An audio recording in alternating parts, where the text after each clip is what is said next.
Monsieur le Président, Oui, Jackson? nos codes nucléaires ont été compromis par les terroristes. C'est le devoir de tout président d'assumer ce genre de situation et de rester fidèle et noble à côté de son peuple et de sa nation. Votre courage m'émeut, Monsieur le Président. Non, Jackson, votre courage m'émeut. Monsieur le Président, bonne chance.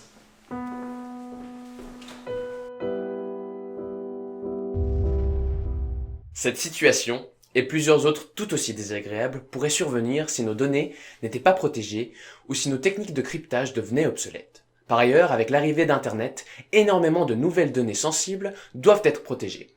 La sécurité des transferts boursiers, des achats en ligne ou encore des données personnelles est devenue un enjeu majeur dans notre société. Il existe donc énormément de méthodes de cryptage pour garantir la sécurité de nos données. Aujourd'hui, nous nous intéresserons à une de ces méthodes, la cryptographie quantique. Nous découvrirons comment les lois de la physique permettent d'établir une communication inviolable. Nous parlerons d'abord du concept de la cryptographie et de son utilisation aujourd'hui. Puis, nous expliquerons le fonctionnement de la cryptographie quantique en suivant les étapes d'un de ses protocoles les plus connus. Il faut d'abord savoir ce qu'est la cryptographie. C'est l'ensemble des techniques qui permettent de rendre un message confidentiel. Et ce n'est pas une idée nouvelle. Il y a toujours eu des personnes qui devaient s'assurer que leur transmission serait incompréhensible si elles étaient interceptées. Les premières techniques de cryptage étaient très simples. Le code de César, par exemple, opère un chiffrage par substitution, c'est-à-dire qu'il associe chaque lettre à une autre en décalant l'alphabet. Si on choisit de décaler l'alphabet de 3 lettres, le A deviendra un D, le B un E, et ainsi de suite. Depuis, nous avons dû trouver de meilleures solutions. Dans le commerce électronique ou dans la transmission d'informations confidentielles, on utilise des méthodes basées sur la théorie de la complexité algorithmique. Le chiffrage RSA, par exemple, une méthode très répandue, repose sur la difficulté de décomposer les nombres très grands en nombres premiers. Ce genre de méthode est très efficace. En effet, bien qu'il soit possible de décrypter le message, cela prend trop de temps. Un ordinateur moderne prendrait 1500 ans pour décomposer un nombre de 232 chiffres. Mais alors pourquoi aurions-nous besoin de développer une autre méthode de cryptage ? Premièrement, la création d'un algorithme qui permettrait de décomposer les grands nombres en nombres premiers plus efficacement n'est pas impossible. De plus, les ordinateurs quantiques pourraient facilement résoudre ce genre de problème. Puisqu'ils sont actuellement en développement, ils pourraient bientôt devenir une menace concrète. Il est donc nécessaire de trouver un système de cryptage inviolable qui le restera pour toujours. Et c'est cela que la cryptographie quantique va pouvoir garantir.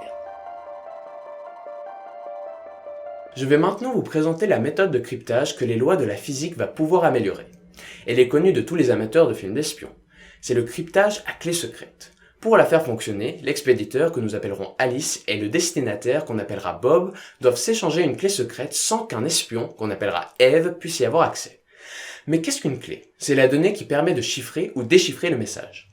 Pour le code de César, par exemple, la clé pourrait être déplacer l'alphabet de 3 lettres. Voyons maintenant comment fonctionne le cryptage à clé secrète. Aujourd'hui, nos données sont transmises sous forme de bits, c'est-à-dire comme une suite de 0 et de 1. La lettre J, par exemple, est donnée par cette suite de bits. On commence donc par transformer le message en langage binaire. Ensuite, on crée une clé secrète composée de bits aléatoires de même longueur que le message. Cette clé ne doit être connue que par Alice et Bob, pour empêcher qu'un espion puisse déchiffrer les messages envoyés. On combine ensuite le message en suivant les règles affichées. On obtient ainsi un message crypté. Celui-ci peut être rendu public puisqu'il n'aura de sens seulement pour l'autre détenteur de la clé. Pour finir, le décryptage s'effectue de la même manière. En combinant le message crypté avec la clé, on obtient le message original. Pourtant, aujourd'hui, on préfère souvent utiliser d'autres méthodes, comme les méthodes basées sur la théorie de la complexité algorithmique. En effet, le cryptage à clé secrète pose certains gros problèmes. Le premier problème, il faut réussir à garantir que seuls Alice et Bob aient accès à la clé. Mais il faut aussi la changer fréquemment, car si plusieurs messages sont cryptés avec la même clé, il serait possible, à partir des actions d'Alice et de Bob, de deviner le message envoyé, puis de deviner la clé utilisée. Pour être absolument sûr d'avoir une transmission sécurisée, il faudrait changer la clé à chaque transmission. Ceci n'est pas très pratique à mettre en œuvre si les partenaires sont distants l'un de l'autre. La deuxième possibilité est de garder les clés chez un ou plusieurs intermédiaires. Mais garantir leur fiabilité n'est pas toujours possible. La physique quantique permet de résoudre ces problèmes. Grâce aux propriétés quantiques de la polarisation d'un photon, on peut transmettre la clé secrète par le biais d'une fibre optique. C'est ce qu'on appelle la distribution de clés quantiques. Cette méthode permet de produire le nombre de clés secrètes dont on a besoin et de les transmettre sûrement. Voyons comment ça marche en suivant les étapes du protocole BB84, le premier protocole de cryptographie quantique proposé par Charles Bennett et Gilles Brassard en 1984. Le but de la cryptographie quantique est donc de permettre l'échange d'une clé secrète totalement sécurisée. Mais comment fait-on pour y parvenir? Dans le cas du protocole BB84, on utilise les propriétés de la lumière polarisée. Vous avez sûrement entendu que les photons qui composent la lumière possèdent des propriétés ondulatoires et des propriétés corpusculaires. Ici, nous allons exploiter l'aspect ondulatoire des photons. Tout d'abord, qu'est-ce qu'une onde? C'est une propriété physique qui va osciller dans le temps et dans l'espace. Ces oscillations vont provoquer la modification de l'état physique du milieu où l'onde se propage. Il est facile de se représenter ces perturbations en observant une corde qu'on secoue ou la propagation des vagues sur l'eau. Revenons maintenant à la lumière. Un photon est défini comme une onde électromagnétique. Celle-ci est composée de deux champs, un électrique et un magnétique. La polarisation du photon décrit l'orientation du champ électrique, c'est-à-dire le plan dans lequel l'onde oscille. En reprenant l'exemple de la corde, on peut la faire osciller verticalement, horizontalement ou en diagonale. Ainsi, un photon dont le champ électrique est vertical sera dit polarisé verticalement. Mais comment pouvons-nous exploiter la polarisation de la lumière? On doit d'abord mettre la main sur un polariseur. C'est un instrument optique qui ne laisse passer qu'une direction de polarisation spécifique. Chaque photon polarisé aura une certaine probabilité d'être transmis par le polariseur. Un photon dont la direction de polarisation est parfaitement alignée à celle souhaitée aura 100% de chance d'être transmis, alors qu'un photon dont la direction de polarisation est perpendiculaire aura 100% de chance d'être arrêté. Une application intéressante, les lunettes polarisées. En effet, lorsque la lumière du soleil atteint une surface réfléchissante, comme l'eau, la neige ou le sable, la lumière réfléchie est très gênante. Mais elle a aussi une propriété particulière. Elle est polarisée horizontalement. Par conséquent, on a créé des verres de lunettes qui sont en fait des polariseurs verticaux, qui arrêtent la lumière polarisée horizontalement et l'empêchent de venir nous embêter. Suivons maintenant les étapes du protocole BB84 pour comprendre comment on exploite cette propriété de la lumière. Dans un échange de clés secrètes, on veut obtenir une série de bits aléatoires connus seulement d'Alice et Bob. La cryptographie quantique l'obtient en transmettant des photons polarisés par le biais d'une fibre optique. Elle associe alors des grandeurs physiques comme des 0 et des 1 à ces états de polarisation. Dans ce protocole, on utilise deux bases pour transmettre et mesurer la clé. Ici, une base désigne deux états de polarisation perpendiculaires. Notre première base aura pour direction la polarisation verticale et horizontale. Cette base est représentée par un polariseur vertical et un polariseur horizontal et on la notera avec ce symbole. Lorsqu'on utilise cette base pour envoyer une information, on envoie un photon polarisé horizontalement qui représente un bit 0 et on envoie un photon polarisé verticalement quand on veut envoyer un bit 1. Notre deuxième base a pour direction la polarisation diagonale à 45 degrés et la polarisation antidiagonale à 135 degrés. La polarisation diagonale correspond au bit 1 et la polarisation antidiagonale correspond au bit 0. Cette base fonctionne de la même manière que la première base, nous la noterons avec ce symbole. Voyons comment on mesure l'état d'un photon en utilisant ces bases. Si le photon est polarisé et mesuré selon la même base, il aura 100% de chance d'être transmis par le polariseur correct. Il sera alors associé au bon bit, celui envoyé par Alice.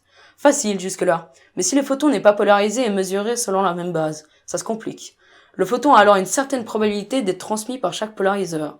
Cette probabilité est donnée par cosinus de l'angle qu'il forme avec la direction de polarisation du polariseur au carré. Étant donné que nos deux bases sont à 45 degrés l'une par rapport à l'autre, la probabilité du photon d'être transmis par chacun des deux polariseurs est de cosinus de 45 degrés au carré qui nous donne 50% de chance. Le photon a alors une chance sur deux d'être associé au bon bit et une chance sur deux d'être associé au mauvais bit. Voyons maintenant comment ils utilisent cette caractéristique probabiliste pour créer une clé. Pour chaque transfert d'information, Alice va choisir un bit aléatoire, 0 ou 1, puis de manière tout aussi aléatoire, elle choisira une des deux bases qu'elle utilisera pour transmettre l'état de polarisation qui correspond au bit sélectionné. De même, le receveur, Bob, choisit aléatoirement de mesurer le photon polarisé selon une des deux bases. Pendant l'envoi, Alice et Bob ne connaissent pas les bases de l'autre, mais ils notent à chaque envoi et réception leur choix de base et de bit. Après la transmission, Alice et Bob annoncent publiquement quelle base ils ont utilisée. Alice et Bob dressent alors la liste des bits pour lesquels ils ont utilisé la même base. S'il n'y a pas eu d'interception, ceux-ci ont 100% de chance d'être identiques. Les bits restants sont mis de côté puisque les résultats sont aléatoires. De ceux qu'ils conservent, ils en annoncent une partie publiquement et vérifient que leurs résultats sont bien identiques. S'ils le sont, ils peuvent utiliser les bits restants pour la clé. S'ils ne correspondent pas tous, c'est qu'Eve, l'espion, a tenté d'intercepter la clé. C'est l'atout de la cryptographie quantique. Un espion laissera forcément des traces de son passage. Mais pourquoi Eve ne pourrait-elle pas tout simplement faire une copie de l'état du photon et le transmettre ensuite à Bob sans être remarqué? Pour faire la lumière sur ce point fondamental de la cryptographie quantique, nous avons rencontré Grégory Bordy. Le PDG est l'un des fondateurs d'Idées Quantiques, l'un des plus grands fournisseurs de sécurité quantique dans le monde. C'est le théorème du no cloning theorem, le fait qu'on ne peut pas cloner un objet quantique parfaitement sans avoir d'erreur, permet aussi d'établir la sécurité, parce que ça rend impossible pour un espion de prendre un photon, d'en faire une copie, de garder une copie en sécurité, et puis d'envoyer le photon original qui n'aurait pas été perturbé au destinataire. D'accord. Mais Eve ne pourrait-elle pas essayer de mesurer l'état du photon en utilisant les deux bases à la fois? Le principe d'incertitude de Heisenberg, qui dit qu'il y a des propriétés quantiques non compatibles et qu'on ne peut pas mesurer avec une précision infinie en même temps. Donc, l'exemple typique, c'est la position ou la vitesse d'une particule quantique. On peut savoir très très précisément où elle est, mais à ce moment-là, on aura une très grande incertitude sur sa vitesse. Et si on décide de mesurer sa vitesse, on aura une très grande incertitude sur sa position.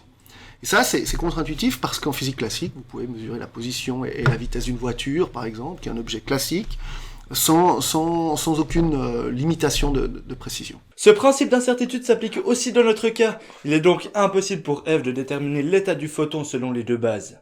À cause de ces deux lois, Eve n'a qu'une option, choisir une des deux bases au hasard pour déterminer la polarisation du photon.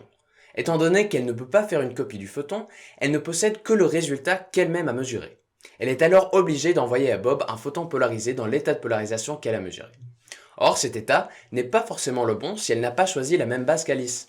Si Alice a la même base que Bob, mais qu'Eve a choisi l'autre, Eve aura 50% de chance d'introduire une erreur. Eve introduira donc au final 25% d'erreur dans la liste de bits vérifiée par Alice et Bob. Mais en réalité, Eve peut effectuer une attaque plus efficace. Si elle exploite au maximum le théorème du non-clonage, elle peut créer une copie imparfaite mais qui s'approche de la réalité. Mais selon M. Ribordy, Eve introduira au minimum 11% d'erreurs, ce qui est largement suffisant pour remarquer l'interception. Alice et Bob peuvent alors se débarrasser de cette clé qui ne contient aucune information. Ils sauront donc qu'ils ont été espionnés sans avoir perdu la moindre information. Cette méthode, et donc basée sur l'intrication de photons notamment, rend possible grâce aux lois fondamentales de notre monde, une transmission dont l'inviolabilité est garantie. Malheureusement, certains obstacles, comme la limitation de distance ou l'imperfection de nos appareils de mesure, empêchent encore la cryptographie quantique d'être diffusée en masse. Mais considérant les avancées fulgurantes qu'on observe dans ce domaine, avec notamment l'apparition de la cryptographie quantique par satellite, on peut s'attendre à voir, dans un avenir proche, cette méthode sûre remplacer nos méthodes actuelles qui sont en danger. Nous devrions alors faire une minute de silence pour les mathématiciens qui verraient alors leur place dans le domaine de la sécurité s'effondrer.